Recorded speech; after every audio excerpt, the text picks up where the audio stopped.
il est quand même très important de comprendre l'origine de l'estime de soi, c'est-à-dire pourquoi à aujourd'hui vous ressentez ce mal-être et surtout ce besoin de travailler sur cette estime de soi afin de regagner confiance en vous, d'être mieux et de dormir mieux.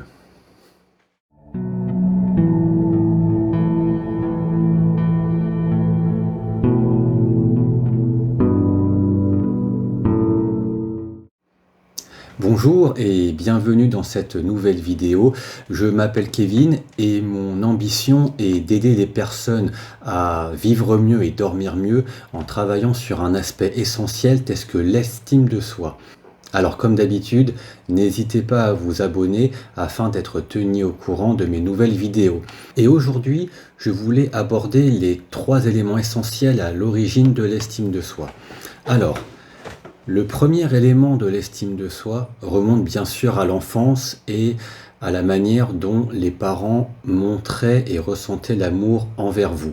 C'est-à-dire, est-ce que vous avez été dans une famille où les parents vous ont aimé de manière inconditionnelle, quel que soit l'enfant que vous étiez? Alors cela ne les empêchait pas de vous réprimander ou de dire les choses lorsque ça n'allait pas, mais au plus profond de vous, vous avez grandi en ayant la certitude que quoi que vous fassiez, vos parents vous aimaient inconditionnellement. Alors bien sûr, lorsque je parle d'amour inconditionnel, je ne parle pas d'approbation inconditionnelle ou d'éducation permissive. Quand j'aborde le thème autour de moi, je suis assez surpris du nombre de personnes qui confondent amour inconditionnel avec l'approbation inconditionnelle, c'est-à-dire le fait de toujours dire oui à son enfant. C'était ça, aimer un enfant inconditionnellement, alors que pas du tout. On peut très bien aimer son enfant inconditionnellement et lui fixer un cadre, ce qui sera très bon pour son développement et aussi sa confiance en lui, son estime de lui. C'est comme si les gens, de manière générale, voulaient mettre une barrière en ayant la certitude que plus on va aimer son enfant, et plus il faut obligatoirement céder à tous ses désirs, ce qui n'a bien sûr rien à voir. Donc ça, c'est la première chose. Est-ce que vous avez grandi dans un environnement où vous avez eu un cadre parental qui vous a aimé, quoi qu'il arrive, quoi que vous fassiez? Le deuxième point que je voulais voir avec vous concernant les fondations de l'estime de soi était le rapport à l'action et la réaction de vos parents. C'est-à-dire que lorsque vous avez réussi quelque chose, est-ce que vos parents étaient réceptifs en vous mettant en valeur mais sans exagérer, ou est-ce que au contraire cela ne leur faisait pas grand-chose? Et à l'inverse, lorsque vous avez subi un échec, est-ce que vos parents se sont montrés conciliants? Est-ce qu'ils se sont montrés à votre écoute? Ou est-ce que, au contraire, vos parents rajoutaient une deuxième couche en vous sanctionnant, en vous punissant, en vous réprimandant, comme il pouvait y avoir par nos parents, nos grands-parents, et ainsi de suite? Et cette période de votre vie qui remonte depuis l'enfance est très importante parce que lorsque vous avez échoué, si on vous faisait comprendre que cela était mauvais, que vous étiez mal vu, alors eh bien cela va malheureusement ne faire qu'abaisser votre estime de vous-même et ça peut expliquer pourquoi aujourd'hui vous avez tant ce manque de confiance en vous, ce manque d'entrain d'aller de l'avant et de prendre des initiatives. C'est parce que depuis votre plus jeune âge, lorsque vous deviez faire face à une situation d'échec, cela était mal vu et vos parents vous rabaissaient, ne vous encourageaient pas, alors qu'au contraire, c'était plutôt dans ce genre de situation où vous aviez le plus besoin de vos parents. Donc ce deuxième point est extrêmement important. Le but, ce n'est pas de développer une surestime de vous-même quand vous aviez réussi, que vos parents disaient que vous étiez les meilleurs, ça c'est complètement démesuré. Mais lorsque vous aviez réussi, est-ce que vos parents se montraient réceptifs et vous faisaient comprendre qu'ils étaient contents de vous, sans exagération? Et dans l'autre sens, lorsque vous aviez échoué, eh bien, est-ce que c'est à ce moment-là que vos parents se montraient présents pour vous en vous expliquant que ce n'est pas grave, qu'on va discuter, voir pourquoi ça s'est mal passé et de mettre en place des moyens pour que la prochaine fois ça se passe mieux? Donc ça, c'est très important dans cette étape de votre vie, puisque ça permet de faire comprendre à l'enfant que quoi qu'il se passe et quoi qu'il fait, même s'il essaye et qu'il échoue, il aura toujours le soutien et surtout l'amour de ses parents. Le troisième élément concernant les fondations de l'estime de soi concerne, on n'y pense pas souvent, mais comment vos parents se comportaient eux-mêmes. Ça, c'est extrêmement important. L'autre jour, je discutais avec une personne qui rencontre des difficultés avec son fils, et cette personne me disait que elle n'arrivait pas du tout à s'excuser.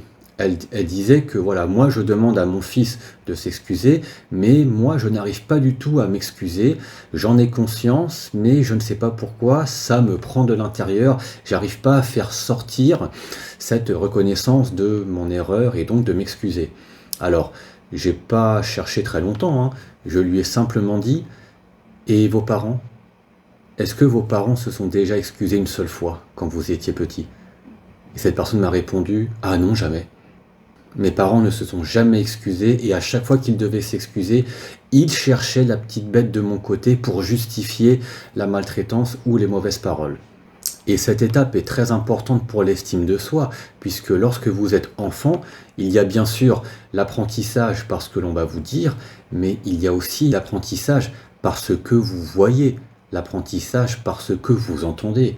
Et donc si vous avez des parents qui malheureusement étaient adeptes du fais ce que je dis, pas ce que je fais, cela va créer non seulement des incertitudes qui vont s'accroître en grandissant, mais cela va favoriser une faible estime de vous-même, puisque vous-même ayant grandi dans un environnement où les parents n'ont pas été le modèle, c'est aujourd'hui à votre tour d'être ce modèle dont vous n'avez pas pu voir depuis votre plus jeune âge.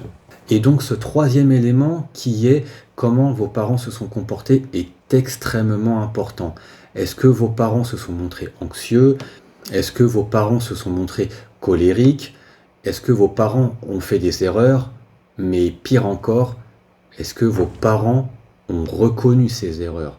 Est-ce que vos parents vous ont montré que reconnaître ces erreurs et s'en excuser fait part intégrante de la personnalité humaine? Ces trois éléments sont pour moi vraiment les fondations de l'estime de soi.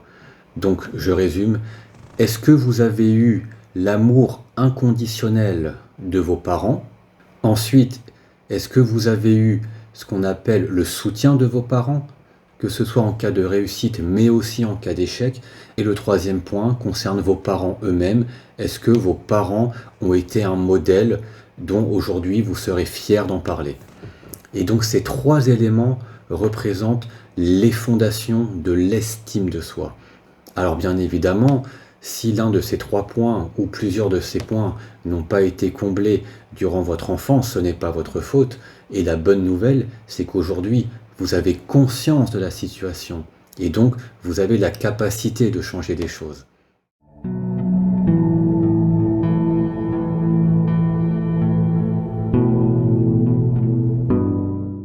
J'espère que cette petite vidéo explicative sur les fondations de l'estime de soi vous aura plu, qu'elle vous aura apporté de la valeur. Comme d'habitude, n'hésitez pas à mettre un commentaire pour me dire ce que vous en pensez. Merci également de liker cette vidéo, de la partager et surtout, n'oubliez pas de vous abonner afin d'être tenu au courant de la sortie de mes futures vidéos. Je vous souhaite une belle journée et je vous dis à bientôt sur la chaîne Dors bien, vis mieux.